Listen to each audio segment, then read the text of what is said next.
So if you're a project manager or, really anyone who's ever had a great idea, you've probably hit this wall. You just know the idea is a winner, but how do you actually prove it's a smart financial move? Well, in this explainer, we're going to break down the exact financial tools that'll help you turn that good idea into a fully funded project. Let's get right into it. Right? This is the million-dollar question. And sometimes it's literally a million-dollar question. It's the big hurdle every great idea has to clear. Because, look, a brilliant concept is just the starting line. To make it a reality, you absolutely have to prove its financial worth. And that's really what this is all about. Getting past that, I think this will work stage and into the I can prove this will work stage. The key is to dig into the numbers and figure out if your project is actually going to add value. This is how you build a rock-solid business case that gets that all-important yes. So how do we actually do that? Well, the good news is there's a whole toolkit designed for this exact purpose. We're going to look at the financial tools that help you separate the truly promising projects from the ones that, well, just won't pay off. Okay, so broadly speaking, these tools fall into two main camps. On one side, you've got your discounted cash flow methods, or DCF. Now, these are kind of the gold standard because they recognize a simple truth. A dollar in your hand today is worth more than a dollar you might get tomorrow. And then on the other side, you have non-discounted methods. These are much simpler, much faster, perfect for a quick first look. We're going to cover some really important tools from both of these categories. Let's start with the heavy hitter, the most powerful tool in that DCF toolkit, net present value, or NPV. This one is all about getting right to the bottom line, calculating the total real value a project will create, all in today's money. To put it simply, NPV is basically the closest thing you can get to a project's total profit. What you do is you take all the money the project is expected to bring in over its entire life. You translate that future money into what it's worth today, and then you just subtract all the project's costs. What's left over? That's your net present value. Okay, so let's break this down. This is where you really see that whole time value of money thing in action. Our initial cost, right now, is $160,000. But now look at the returns. That $90,000 we expect to get in year one, it's not actually worth $90,000 today. With a 12% discount rate, it's really worth about $80,000. In that $70,000 we get in 2 years, it's worth even less today, only about $55,000. We do this for every single year of the project, and then we just add it all up. And there you have it. After we account for that big initial cost and all those discounted future returns, Project A has a net present value of $16,284. That single number tells us the total value this project is expected to add to the company in today's dollars. It's pretty powerful. So here's the really simple, beautiful rule of thumb. If the NPV is positive, like ours is, the project creates value. That's a green light. If it's negative, it's a money loser, red light. And what if it's zero? Well, it just breaks even, which means you're probably going to need some other pretty compelling reasons to move forward with it.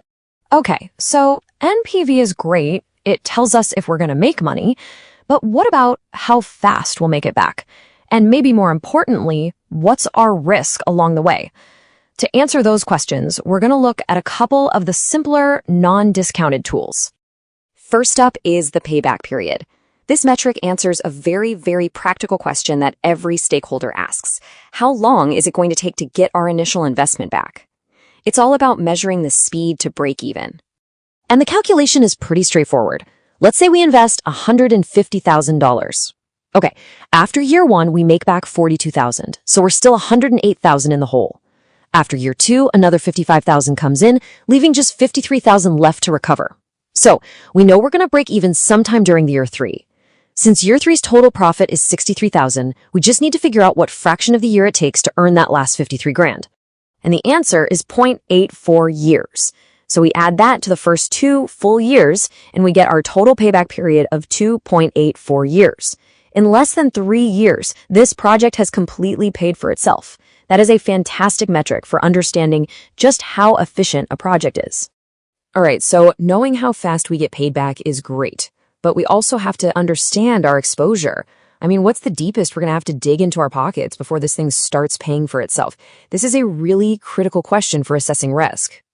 And that is where the cash hole comes in. It's a fantastic name, right? And it's for a absolutely vital concept, maximum exposure. It pinpoints the lowest financial point your project will hit, telling you the absolute most money that will be invested and at risk at any single moment in time. And this slide shows us exactly how to find it. You track the cash flow year by year, but the real key is to keep a running total. That's the cumulative cash flow. So here, we start out 100 in the hole. In year 2, we spend another 70, dropping our cumulative total all the way down to negative 170. Then, finally, the profits start kicking in, and you can see that number start to climb back up. That lowest point, that negative 170, that is our cash hole. It means that at the end of year 2, we will be 170 units in the red. That is our maximum financial risk. Knowing this number is absolutely critical for planning and for making sure you have enough capital to get through the toughest part of the project. So now we have our 3 key tools. And the thing is, it's not about just picking one. It's about using all of them together to get a complete 360-degree view of your project's entire financial story. So think of it as a quick cheat sheet. NPV asks, is it profitable? The payback period asks, how fast do we break even? And the cash hole asks, what's our biggest risk? Profitability, speed, and risk. Those are the 3 pillars of any great investment decision. And that's the real power here. When you use these 3 tools together, you get to move beyond a simple go or no-go.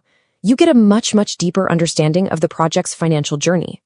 You're not just making a decision, you're making an informed, strategic choice backed by data. So the next time you have that brilliant idea, you're going to be ready. You have the framework to analyze it, to really understand its value, its speed, and its risk. The only question left is, which great idea are you going to turn into a great investment?